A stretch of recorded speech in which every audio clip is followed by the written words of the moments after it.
Right. Good morning. This is C 2013-2985. This is Cecilia Cruz versus Roger Randolph and Richard Maranda. And this is an oral argument on motion for new trial. Take the appearances, please. Yes, Bill Reisner, and with me, of course, is the plaintiff, Cecilia Cruz. Good morning, Your Honor. Dennis McLaughlin for the City Attorney for the defendants. Okay. Make sure I understand that I've seen everything that's been filed.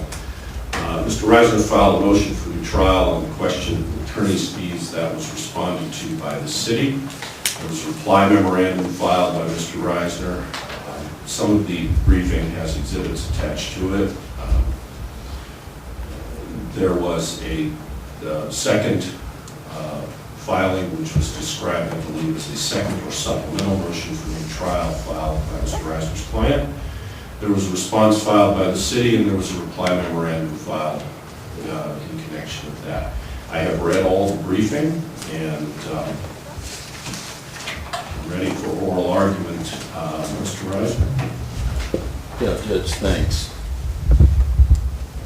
You know, as I mentioned in the motion, the public records statute in Arizona, I think, preceded statehood. It's really simple, it's really clear, and it's something that every public agency body within the state operates in. And it's also something that in a way relies on the good faith of the public officials to actually produce the documents that are requested. You know, we, I guess as lawyers, have certain general obligations to produce records in Arizona that are relevant to an issue in the case and make some decisions on that. Public records laws, there's no relevancy, there's no reason behind it if they're public records and they don't come within some really quite narrow exceptions, then they're to be disclosed. And my client hand-delivered a request, and of course under Arizona law you can ask right then. You can inspect the records during office hours. So she went on May 12th to the 13th to the mayor's to the manager's office.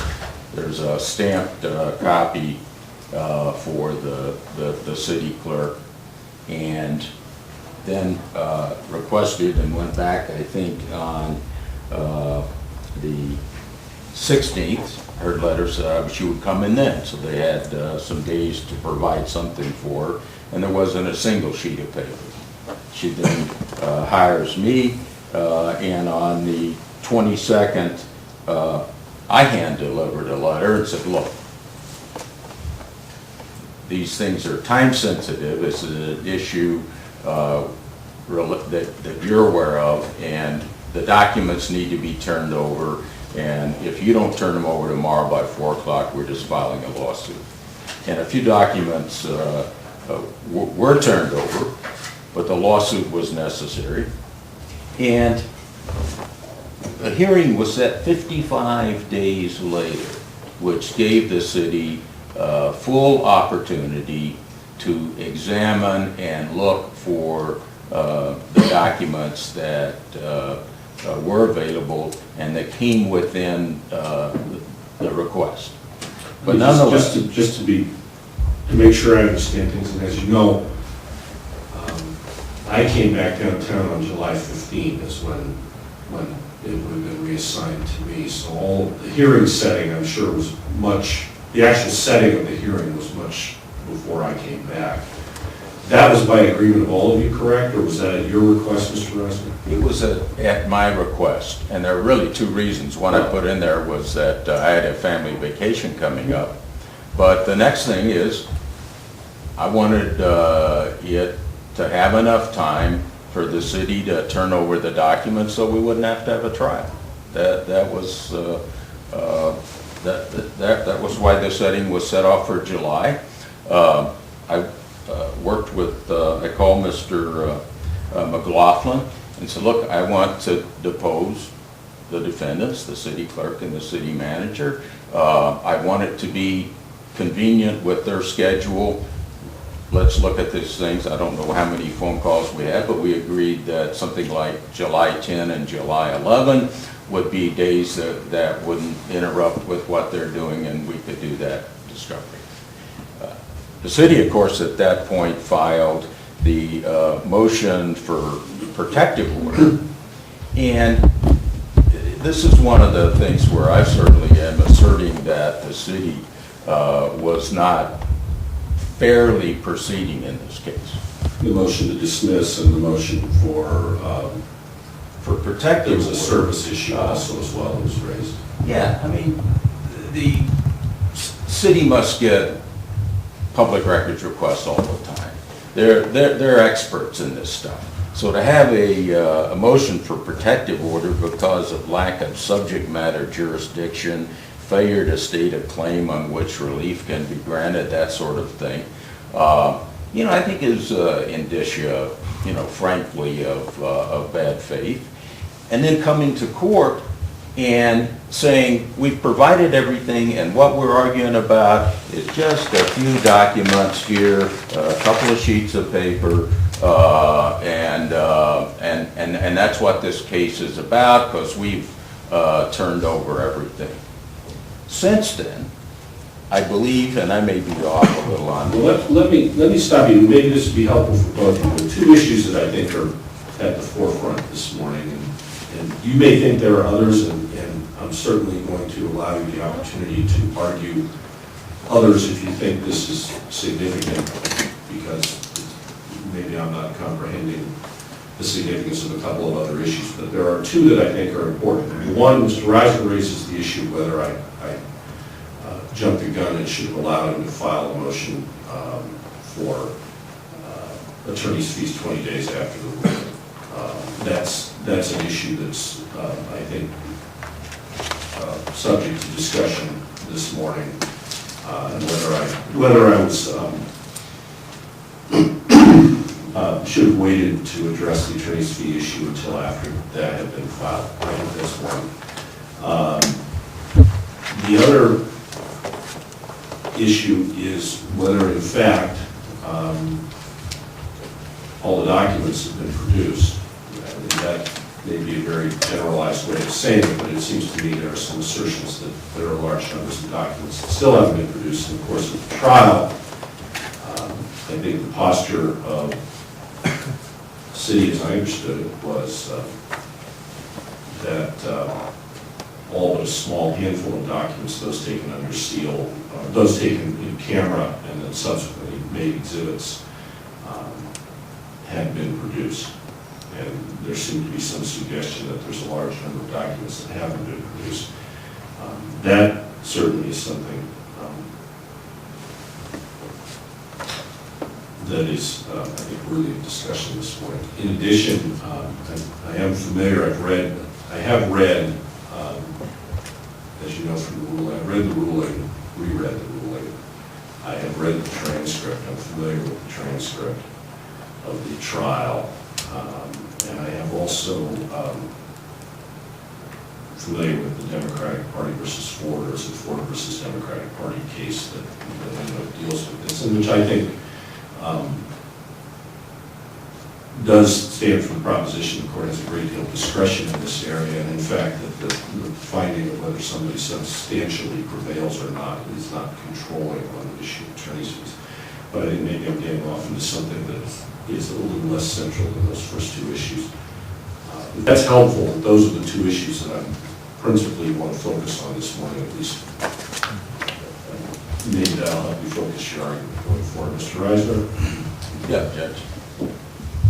I may be off on these numbers, but I believe that since the trial, there were 433 pages of material disclosed. And I believe last Friday, mailed to my client was an additional 800 pages. So that would be 1,243 pages. And again, I may be off on those numbers, but when you look at the amount of material that has been turned over since the trial and compare it with the posture of the city at the trial itself, and again, let's say compare that with the good faith obligation of what the city is required to do. And certainly, I'm not in a position, because I haven't gone through that last 800 pages, to know, and I can't really have an opinion on whether that's complete disclosure. But given the progress of the case so far, it is very much the position of the plaintiffs that we need discovery to determine the good faith issue and to determine whether or not the city has complied.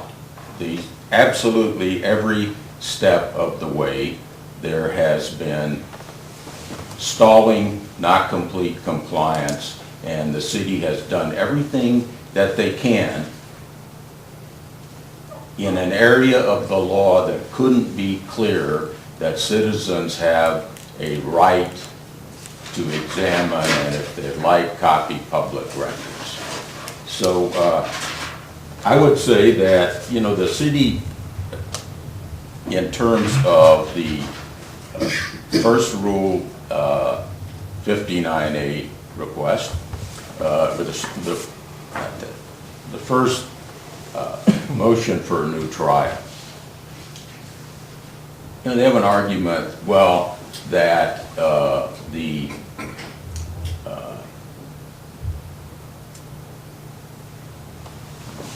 denial of attorney's fees by the court, since it was within the same document and was on page 7 instead of page 6, that was a denial of attorney's fees after a ruling on the merits.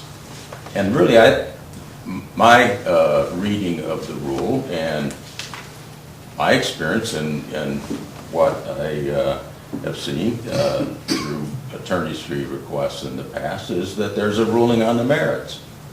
And after that, you can make an attorney's fees request. And so I believe that by putting that in the ruling itself, that deprived us of the opportunity to make the attorney's fees request.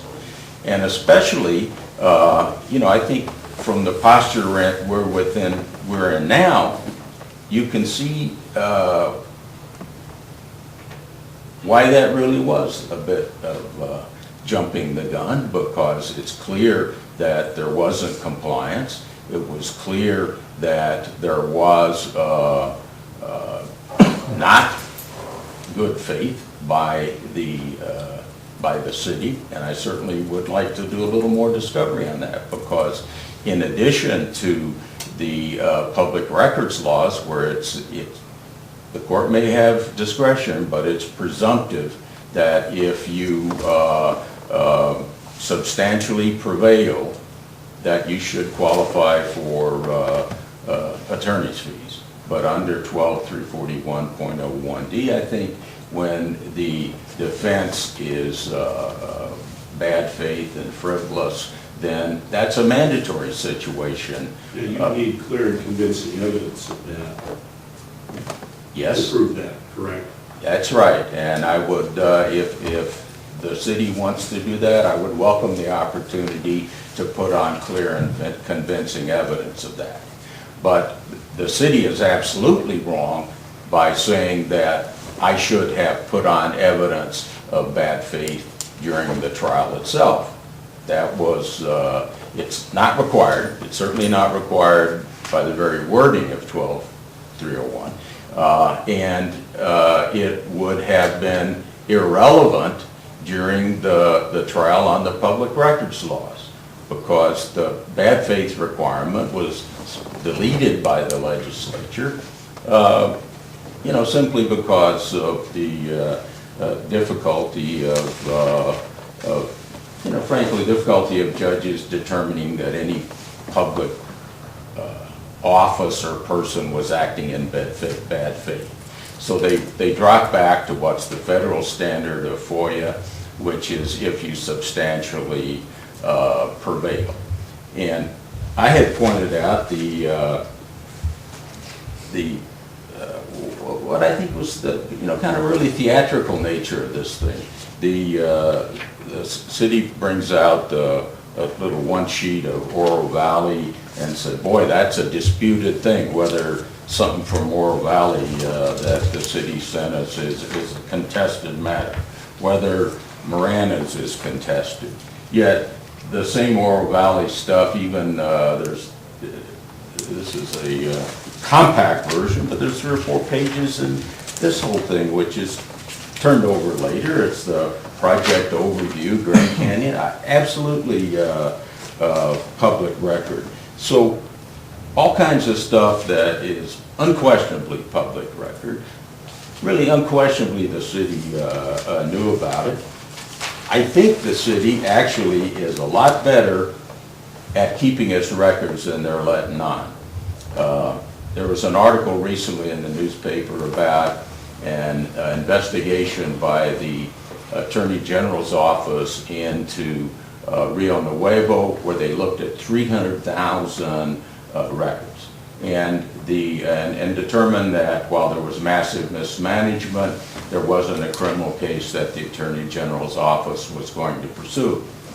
But the Attorney General got records from the city that were in CDs. It was electronic. They had excellent coding and no problem turning complete records over to the Attorney General's office.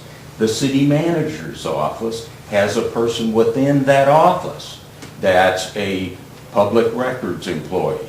I last summer went in for another matter, 3 times in the office to get some information and spoke to the public records person in that office. So from my viewpoint, it's inconceivable that the defendants in this case, the manager, the city clerk, whose job is to be in charge of all of this, and the city itself that seems to be a defendant as well, that when they came into this court and told you and told me that everything had been turned over except for the few things that they were arguing about.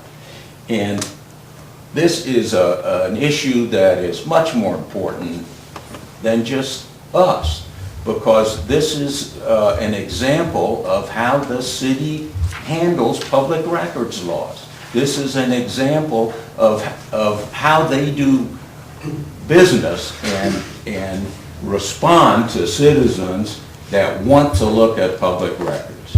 And I understand that they're not happy about anybody that wants to look at it. For sure, as soon as somebody makes a request, they're thinking, ooh, what are they looking for?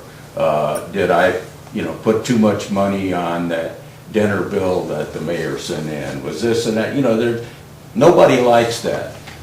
But we have a set system in Arizona that public records and other matters in the office, citizens can examine them and obtain copies if they want.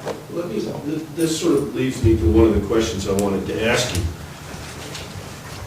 Coming back to the notion of whether I got ahead of myself, and this is the way I would term that issue, one way you can term that issue. If I were to, or when a court allows somebody to file, or somebody files a motion for attorney's fees 20 days after a ruling, it's very common there's no trial. It's ruled on paper or ruled on with a brief oral argument without presentation of any evidence. And I realize the rule permits the presentation of evidence.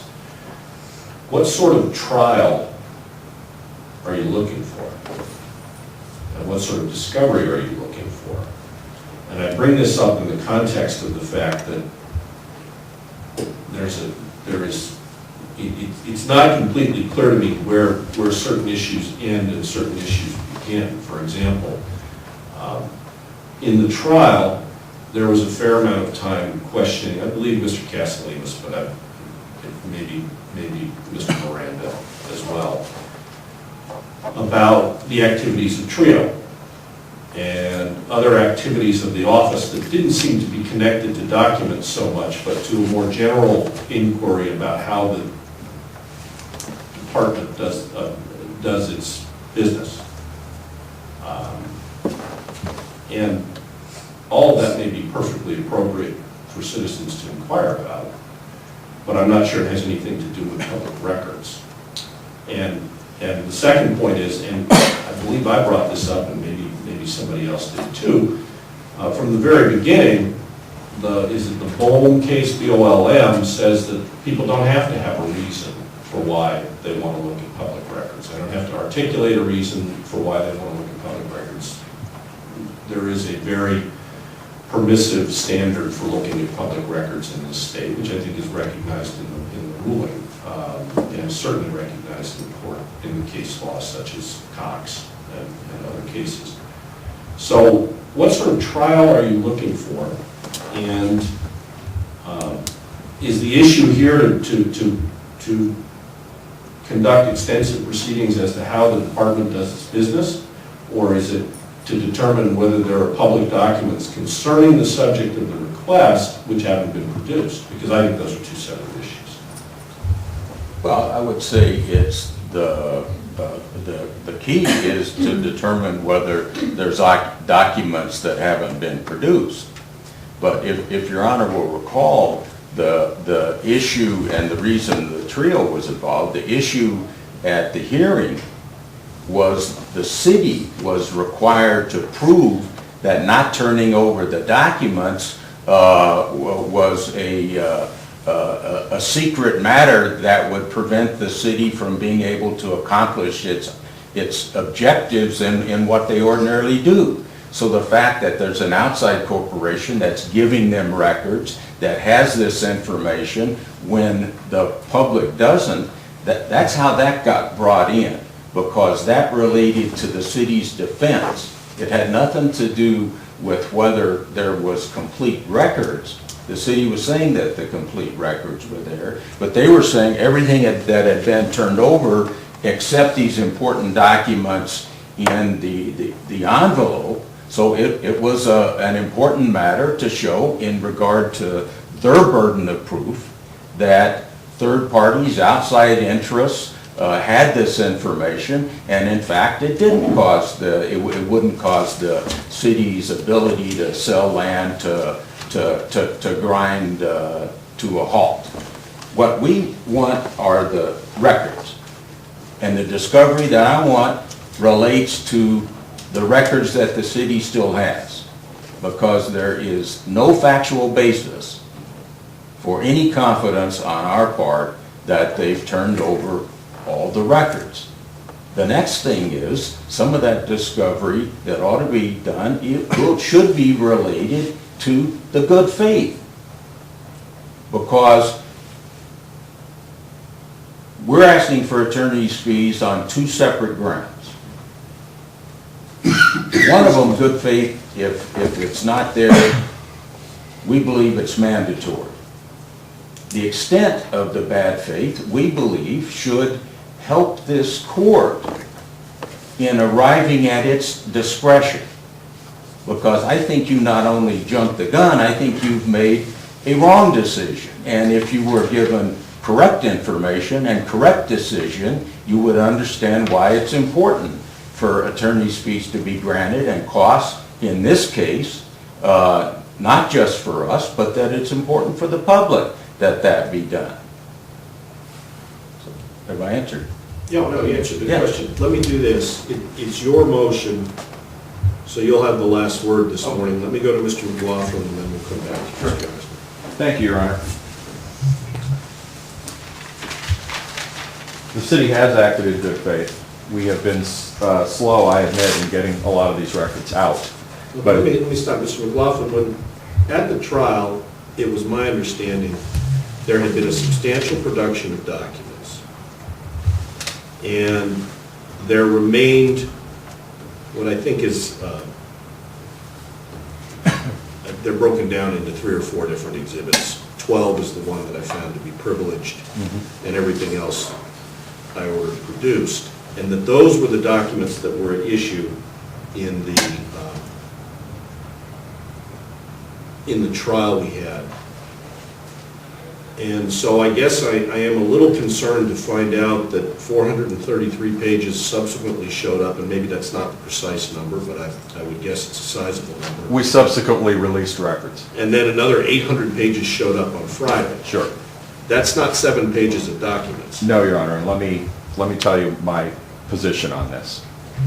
There was an initial records request made on May 12th. We made an initial release on May 24th. We should have said there are more records coming in that cover letter, and we didn't. I was the one who wrote it, and I should have said it. Suits filed on May 29th. I never hear from Mr. Reisner about are more records coming. He's always talking about how he's talking to me. He's not talking to me. He just files suit. Now, our answer to his lawsuit says, we are voluntarily going to continue to release records as we review them, we find them, without the need for this lawsuit. The key question we need answered from you in the July 23rd hearing is, are documents that were related to El Rio directly still protectable if we think we may still be negotiating with Grand Let me step you on Canyon? that point, because actually I have that from your response to the second motion. I've got that point highlighted that I wanted to ask you about. Okay. Perhaps I'm just not remembering it, and that's entirely possible. Did that, the way that was postured, that you needed a ruling from me, did that come up in the trial? That you needed because it struck me in the response when you say you needed a ruling from me to determine whether it was in the city's interest to protect those specific documents, and I would imagine if we get down to brass tacks, we're talking the city, what I've described in my ruling as the city manager letter and the price sheet. The price sheet. Those are the two. Right. That you needed a ruling from me, because if I also recall, there was nothing that precluded the city, there was testimony in the record, there was nothing that precluded the city from producing any of the documents that were at issue in that hearing. So I was struck when I read on page 4 of your response, and it struck me that that was the first time I've ever heard that that trial was necessary from the city's perspective, so you'd get a ruling from me that you could produce those documents. Well, what I was trying to say was what we had said in our answer was, we have 2 reasons why we're withholding certain documents. The first is best interest of the city exception, and the second is attorney-client privilege. And what I was trying to say in the response was, I needed a ruling from you on that best interest of the city. That's all I'm trying to say there. To know whether documents that would fall under that rubric would be released. But that's, best interest is a I'm trying to think of what I would call the appropriate word.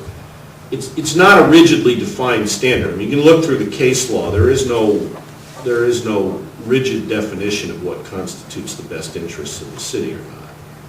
It's going to depend on the facts. Right. Which was what I needed you to weigh. But if you're talking the price sheet, let's not talk about the privileged documents. Right. There's a lot of discussion about the privileged documents. I'm not sure that's as significant an issue to me as it is to the 2 of you, at least for purposes of this morning's hearing. Well, let's talk the price sheet and the city manager letter. You didn't need a ruling from me to produce those. You could have produced those any time, couldn't you? If we didn't want to go under the exception. But we needed to know, we felt that we were under the exception. Well, you wanted to apply the exception And therefore, you needed, since Mr. Reisner wouldn't acquiesce to that application, or Mr. Reisner's client wouldn't acquiesce to that application, you needed a ruling from the court. But you could have turned those documents over anytime you wanted. You didn't need a ruling from the court saying you can turn those documents over. No, I didn't need you to order me, but I felt that under the law I was entitled to withhold them. All right, well, Is that- that's different than what I understood you just told me. And I'm sorry if there's a misunderstanding there, because that is what I was, yes, in theory, we could ignore the exceptions under Carlson. But we weren't going to do that on that. We needed to know, do we fall under the exception or don't we? So, once we had that ruling, you hold a hearing on the issue, on the two issues, and you're very familiar with the pleadings, obviously, I'm not going to belabor that. We submitted certain documents for in-camera. If I gave you the impression that those were the only possible documents that were still at issue, I greatly apologize. That was not what I was intending to do. But they were illustrative of what we would be dealing with. And let's go specifically to the appraisal, because that seems to be what Mr. Reisner has focused on since. Well, before you go to the appraisal, let me ask you, one of the positions you take is that Mr. Reisner's, I keep saying Mr. Reisner, I mean, obviously litigation is on behalf of clients. The plaintiff has filed a motion for new trial. There is no dispute, as I see it, that the first motion for new trial is timely. The second motion for new trial, which is also described as a supplement, you take issue, or your client takes issue with the timeliness of that document. Because it wasn't done within 15 days. Right. Well, can it be treated as a supplement, number one? And number two, is it really, are we talking matters of denomination that may be distinction without a difference? Because if it turns out that they're continuing to find out there are hundreds of pages of documents that weren't produced, is that really a matter for a motion for new trial, or is it somehow just ongoing litigation? And I'm asking that not rhetorically. I want to know what your position is on that. Right. My position is, it is definitely significant, Your Honor. It's not insignificant. I have a problem with it not only in terms of the timeliness, but in terms of Mr. Reisner files a timely motion. I agree with you. The first motion was timely. And I respond and I tell him all the things that are wrong with his first motion that he never raised. Because all he raises in his first motion is alleged bad faith, which we deny, but it all happened before the trial. He had a trial, he had witnesses from the city to cross-examine, and he had his own witnesses, and he never brings up bad faith. Well, now, if there are 800 pages or 1,200 pages or whatever that number is, if there's a sizable number of documents that weren't produced, and if I made a ruling which at least briefly referenced the fact that in the Ford case, one of the things that Division II said a trial court can consider is the good faith of the government entity in determining whether or not somebody's entitled to a new trial. Isn't the existence of those documents relevant to the question of whether the city has acted in good faith?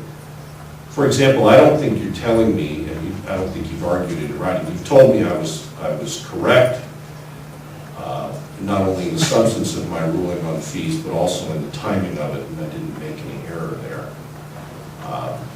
But you haven't contended that I can't vacate that portion of the ruling, allow Mr. Reisner to file a motion for attorney's fees, and if I did that, would I be able to consider in connection with that the fact that there are 1,200 pages of documents that weren't produced when, at least from my memory, I'm thinking the number was much, much smaller at the trial. I can't stop you from vacating the ruling, but and I wouldn't seek to do that. I think you made the right ruling. I will say that under Ford, Mr. Reisner is absolutely wrong. Ford clearly stated, even if he substantially prevailed in the case. I cited that in the ruling. Yeah. No, I'm familiar with what You have two levels that you can deny it, is all I'm pointing out, and he's quite wrong on that. But whether you call the 1,200 pages newly discovered evidence, and therefore, from your perspective, arguably the subject of an untimely motion for new trial, or whether you call the 1,200 pages evidence of perhaps a lesser degree of good faith and connection with the documents in the first place, isn't that something I can consider on an attorney's fee application? I don't think so in this case, Your Honor, because we've voluntarily turned over documents. We did it before your trial. We did it after your trial. Your order dealt with certain documents, and we have since, on August 23rd, September 6th, September 18th, and October 25th, turned over documents voluntarily, as we said we would do in our answer in June. How hard is it to find all the documents? It is hard, Your Honor, Mr. Reisner seems to live in a world where he would wave a wand and they all appear instantly and they're all in perfect order. Well, come back to, all three of us have worked in law offices, right? Right. And have maintained legal files in significant matters. We could find those files, could we not? I mean, I'm trying to think back when I practiced law, we could find the files. I'm sure you have your legal files, and you can find the legal file related to this case, and I suspect Mr. Reisner can find the legal file related to this case.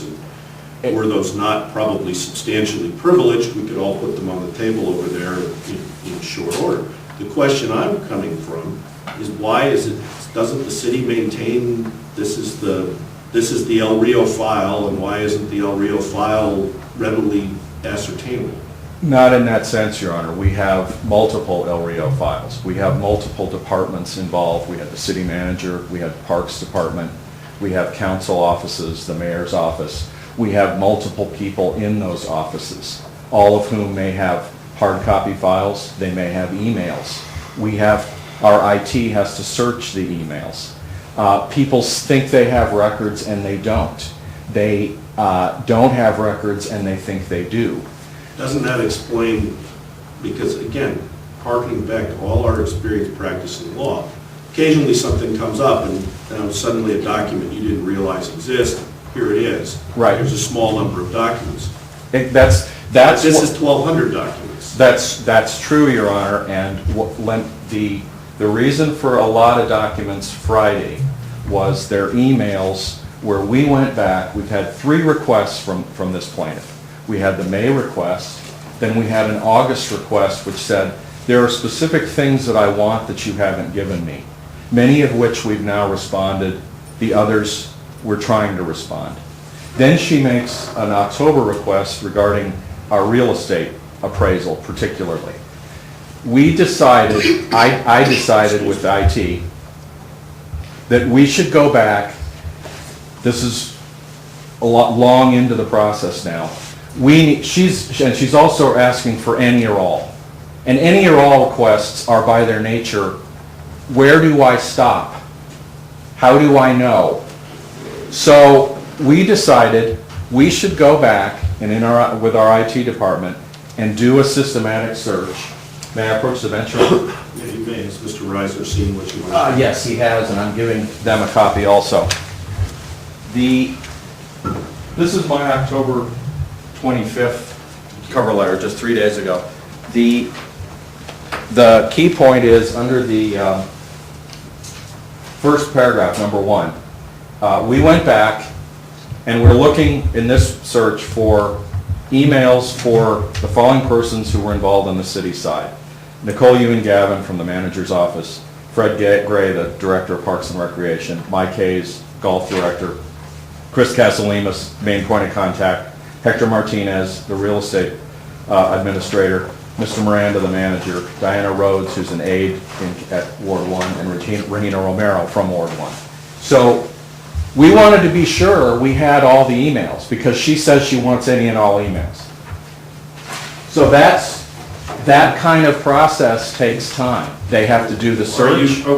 Are you saying that Ms. Cruz has made a new document request, or is Ms. Cruz, this all covered under Ms. Cruz? I'm thumbing through it, trying to find it right now, but as I recall, Ms. Cruz's initial document request was pretty comprehensive. It was. And now that takes us into the 55 days of the summer before that hearing took place. And we were trying to comply, and we gave certain documents, and then certain documents we wanted to know from you, are we going to release them? And then we're continuing. Hold on, Mr. McLaughlin, Okay. you wanted to know two, in reality, right? We wanted to know two, but there may be others that relates to, one of which is probably the appraisal, which I didn't know about. Other people did. We should have included that. All right. You wanted to talk to me at some length about the appraisal, so why don't we go to that now? Sure. She's had the appraisal since September 6th. Now, since then, she's also had the opportunity to meet personally with Hector Martinez, which I think happened on October 16th, and the appraiser. She wanted access to Mr. Martinez's files. She was given that. This relates to her October request. She asked for copies of certain records. She got them. Now, I understand she wants all of Mr. Martinez's files. We're going to give her all of those. All the files related to El Rio? El Rio. All right. Mr. Reisner is alleging, when the rubber meets the road, that we faked this appraisal. We had, in his reply, he says... I've read Yeah. I've read the briefing. Now, there's just no evidence to support that. And I can tell you, there are no records that are going to say that. What have we given Ms. Cruz over these 5 months? What does she, right here, right now, what does she have? She has the original RFP from GCU regarding a second campus site, the region-wide proposal that was sent through TRIO by all of the municipalities, the city-specific proposal, what you call Exhibit 13, the manager letter, the price sheet, the appraisal we used, the March and May 2013 economic analyses, a complete electronic directory for Mr. Casalemas, and all of these emails now of people who were involved, because this was a preliminary matter. It never got into serious negotiation. It was being handled by staff. Ward 1 was involved to some extent, but not the mayor and other ward offices, other than being kept informed. This has gone on and on because she is making it go on and on.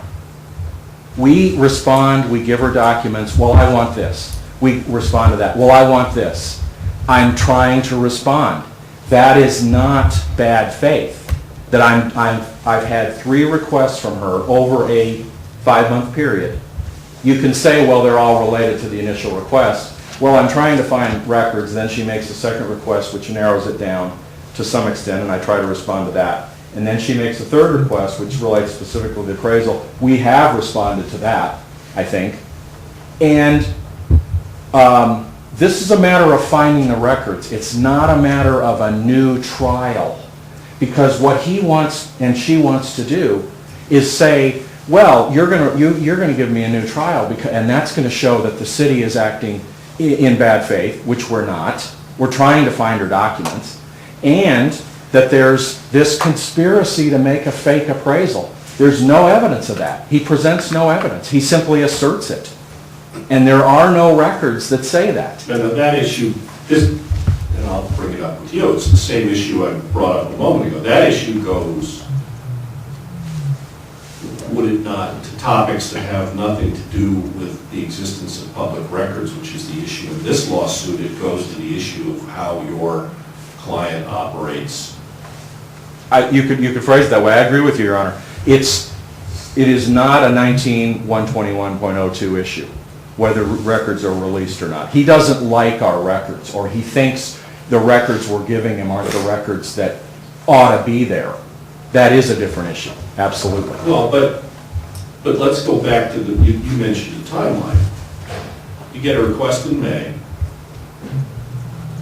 You have approximately 2 months until a trial. At the trial, during those 2 months, presumably, particularly since you did isolate about, I don't know, 12 or 15 pages of documents when it all boiled down to what was put under seal. Presumably, you all looked for documents. And are continuing to do that right now. But during a 2-month period of time, you looked for documents. You have the trial. I think it's about 3 weeks until the under advisement ruling. I don't remember the precise time, but that's approximately about what it was. August 16th. Right. You now are sitting here 2.5 months after that, approximately, a little less than 2.5, but there you are. And you're coming up with 1,200 pages. It's a lot of pages, I agree. But those couldn't have been located in the 55 days before the trial? It's possible they could, I don't know. How many pages were produced before the trial? I remember there was a substantive response. I know in one letter I referred to a number of emails. I don't know. I would roughly say between the June 21st and the May 24th, probably 400 to 500. I'm not positive of that, and I would need to count them because some of them were on disk. I haven't counted Okay, them. Mr. Reisner wasn't positive of whether it was 1,200 either, but you're telling me hundreds of pages of documents have been produced before the trial, and he's telling me 1,200 approximately pages have been produced since the trial. Yeah, we would need to do the numbers, but I would say there probably have been more produced after than before. But I don't know that those numbers are exactly right. They're reasonable approximations. From your client's perspective, I'm struggling with the amount of pages that continue to be found. And maybe that's clear from all the comments I've made so far. Well, and the locating of the documents. Your client is a sophisticated entity with very experienced, sophisticated people in its employ, and it continues to find documents in large numbers. Like I said, we're not talking like, oh, I found a manila folder in the back of my desk with 6 pages in it that should have been in a response. That can happen to anybody. The second large number, the one I gave in October, is based on doing a systematic search in those 8 accounts. That's why so many came up. And why wasn't that done by somebody in June? I don't know the answer to that question. And I'm partly responsible for it, not for it happening. But I don't know the exact reason it didn't happen. And a lot of emails that we found on this search had already been found and released. Some of them are duplicative to things that we released on the 24th and the 21st. But we fell down on that. There's no question about it. Excuse me. I mean, part of the issue is, it looks to me from my perspective that your client is continuing to find these things, and I want to say in a trickle, but it's not a trickle apparently. It's apparently a large amount of documents. Continuing to find these things, which is troublesome to me given the amount of time that's passed. Mr. Reisner's client, on the other hand, and which is certainly her right, she takes great issue, or appears to take great issue with how the office does its business, whether selling El Rio or disposing of El Rio was an appropriate thing to do or not. There was some at the trial discussion of Grand Canyon. There was whether they were in trouble with the Justice Department, if I recall correctly, or something like that. all of which has nothing to do with public records requests. Ms. Cruz doesn't have to demonstrate a good reason to see the documents. She doesn't have to justify why she's interested in the documents. As I read the law, she could be interested in the documents to take them and read them for recreational purposes, which would be hard to believe that you would do that, but if she wants to, that's her business. So I'm concerned about this deteriorating into a trial about whether the transaction that was at issue, and apparently nobody thinks is at issue now because it isn't proceeding, was a good or a bad idea. That's one concern which I've expressed to the plaintiff. On the other hand, I'm really concerned about how the trial on 7 or 8 or 10 or 15 documents is now continuing to produce a sizable flow of documents many months later.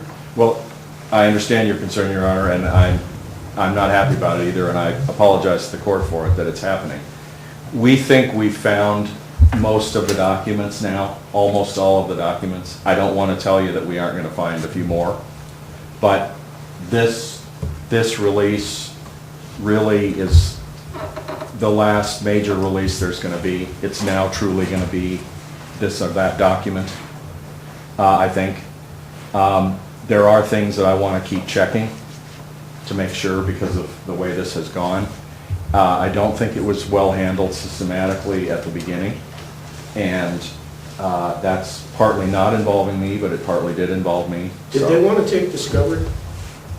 I'm sorry? Did they want to take discovery? That predated my involvement in the case. They wanted to take the depositions of the manager and the clerk, I believe. That's right, and there was a motion for protective order which, and there was also a motion to dismiss for failure to state a claim. And right. There was an issue related to whether people were served, and all of those were worked out. And what capacity they were sued in. That was right. That was what a lot of that came from.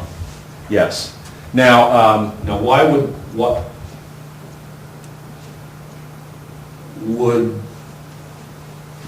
the time have been better spent looking for the documents than fighting about whether it should have been dismissed for failure to state a claim? well, I was trying to do both, but in hindsight, maybe so. But I felt that there was a valid legal basis for the motion. So I would say I was trying to do both.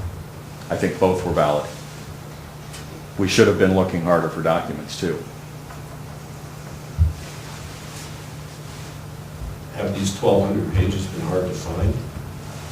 Or have they been pretty simple to find once the right people have been asked? Well, they're not all coming at once, Your Honor. We're talking about a lot of documents that were released 2 months ago, over 2 months ago, the 23rd or the 6th of September. It's not like suddenly we found 1,200 documents. Once we had your ruling, we released quite a few documents, including the TRIO book and some other things. And then we kept finding things. The appraisal was on the 6th. So it's not suddenly 1,200 on October 25th. But as a matter of fact, there have been a lot of documents found. Some of them we needed to know what your ruling was. Well, I know we talked about that. I already expressed my view about that. How hard is it to ask? I mean, you know the departments that are involved, and people generally that are involved, and one of the people who is a named defendant is the city manager, and I presume the city manager has a lot of, I'm trying to think of the right term. I would imagine if he calls somebody or makes an email to somebody, they return it. So why is it difficult to get your hands on the documents? It's not like asking, and I apologize if anybody in here is a 19-year-old intern or something, but it's not like asking a 19-year-old intern to go out and get somebody to find the documents. It is somebody who could get them. Well, as I say, there's multiple people involved. The manager isn't always directing everybody involved immediately to provide the documents. People will think they have documents and they don't. They don't think they have documents and they do. They will not realize that documents are relevant, and I know that sounds strange, but they will say, oh, well, I didn't realize you meant that, and we say, well, yeah, we do mean that, and you need to release it. It is hard within a bureaucracy sometimes to find documents. It just is, for the reasons I'm saying. And should this have been faster on some of these documents? Yes, probably it should have. But it is harder than people think to find documents within a multi-department, multi-people within the department activity of on any particular issue. Mr. McLaughlin, I've asked you a lot of questions which may have taken you off what you wanted to talk. Is there anything else you want to tell me? I wanted to tell you, Your Honor, I don't think you jumped the gun on the 20 days. I think, again, we're back to the Ford. This was well covered, I think, in my initial response. But on the Ford, there's two determinations that you make under that rule, and one is whether you get fees at all. And it's not like you have to wait for a motion to decide that somebody isn't going to get fees. So I don't think you jumped the gun at all. I don't think under Rule 54 or Ford that there was any problem with the way you ruled initially on attorney's fees. I just want to emphasize a few points. We have acted in good faith, I believe. We've been inefficient in getting the records out, but that was not a hiding of the records, which is what Mr. Reisner and Ms. Cruz want to say we're doing, for the reasons I mentioned, that now it's all about this appraisal, and supposedly it's not a real appraisal. That's the real issue here. We fell down, we were slow. I am sorry, and we should have been faster. But we were trying to get documents out. Promptly as a function of the extent of the request, this was an any and all records request. We've discussed this at length. Mr. Reisner never raised bad faith in trial, and yes, he did have to raise it. If his argument on trial was, and I was saying that we were voluntarily going to release documents, if he thought we were being in bad faith based on things that had happened before that trial, he had an obligation to raise it. And he can't come by now and say, well, I should be able to just re-raise all this, even though I had all the witnesses there, both on your side and my side, and I didn't do it. Let me just look through my questions, and records aren't going to answer the question. And if we can answer the question without records, maybe we try that. Maybe we talk to each other, there has not been a lot of talking between Ms. Cruz and the city staff. And when there has been, it's been productive, as I think the meeting with Mr. Martinez indicates. That's all I have to say. There's no need for a new trial. Mr. Reisner? Yeah, just several points. One, the point that you all discussed that was in the city's response that said that they needed this ruling by the court to do something.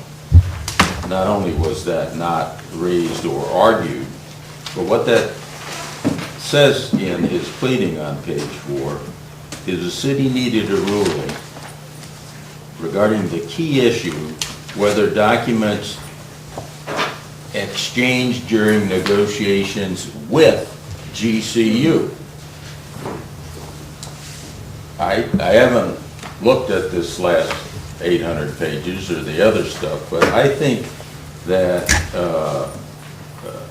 that is a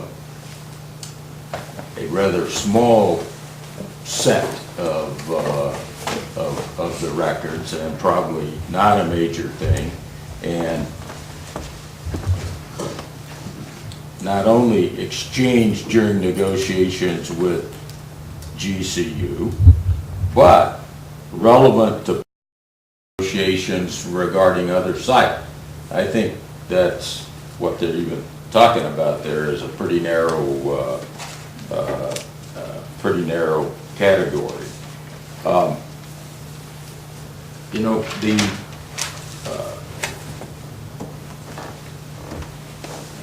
Your Honor seemed to, have some nervousness about it. The trial, it would go into some other issues, like the trio thing or something else, but it's because of the city's defense. The city defense, and these are all public records. So the city said everything he handed you were public records except for the attorney-client game. Mr. Reiser, I don't have any nervousness about the subjects. What I had is what I think is relevant to a public records request. Your client doesn't have to demonstrate any reason why she wants to see these documents. No. Therefore, litigating at great length whether or not the transaction is a good idea, whether or not the subject of the transaction is a good company or not, all those sorts of things. If the documents are public records that are subject to disclosure, they're subject to disclosure.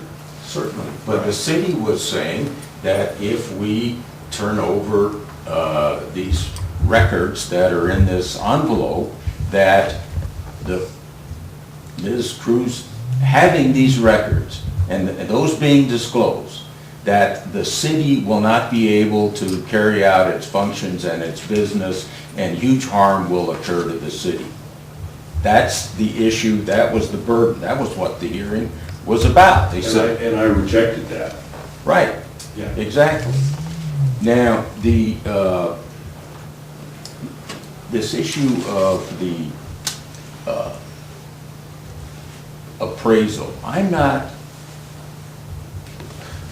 looking for a hearing to beat them up on the appraisal. But that is a very important issue concerning whether there are additional documents and records that are being conceived.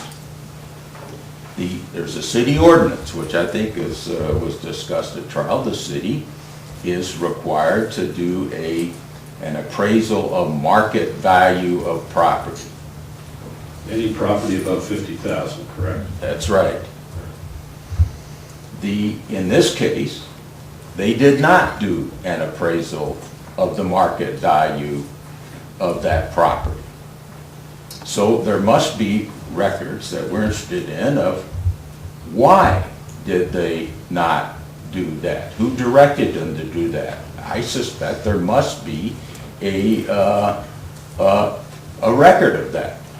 And what we've seen so far is a disjunct. Hector Martinez, who's the real estate director of the city, has been there for decades. The rules of appraisal are well known to him.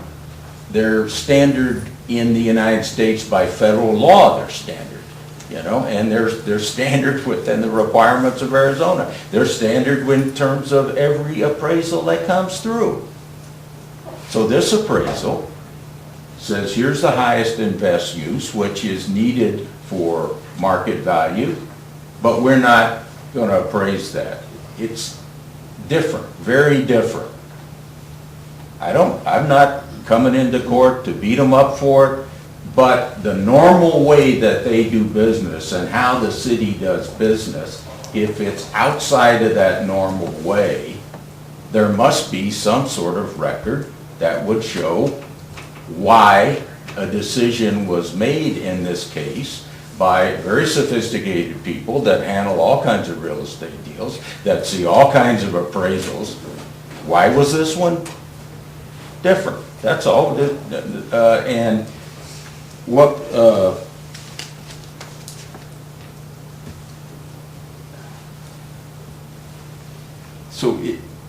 each of these, I think, subsequent requests that Ms. Cruz has sent in, pretty much it's because, well, it's all matters covered under the first request, but we'll see some documents, and it's obvious there are more documents. For instance, I think in my motion, I listed one where there's in there, it's a timeline that there will be a meeting with these people where we'll discuss this important thing. A meeting here, we'll discuss those important. There have been no records of any of those things, and it's obvious that these are critical moments where records were generated, and yet they haven't been delivered. And I can't tell you what's in the last 800 pages, but I can say it's real clear with everything that's going on that there's no reason for us to have confidence that in fact everything is there. That's why it's necessary to get discovery. We had initially an order from the judge saying we could have discovery and accelerated discovery, really on 5 days' notice. Is the discovery you want related to the fee issue, or is it related to ongoing litigation as to the documents? It's related to the existence of documents that haven't been turned over. The not turning over the documents impacts fees. Not turning over the documents, as a matter of fact, helps demonstrate where the city has been showing good faith. But it's the identification of documents that we know exist or likely to exist that they're hiding. That's the critical part. Anything else? I've got 11 o'clock and I want to get the court staff off for a break before that hearing. And so is there anything else somebody feels they need to present? Mr. Reiser, you had the last word since it was your motion. All right, matters under advisement, I'll issue a written ruling in the near future.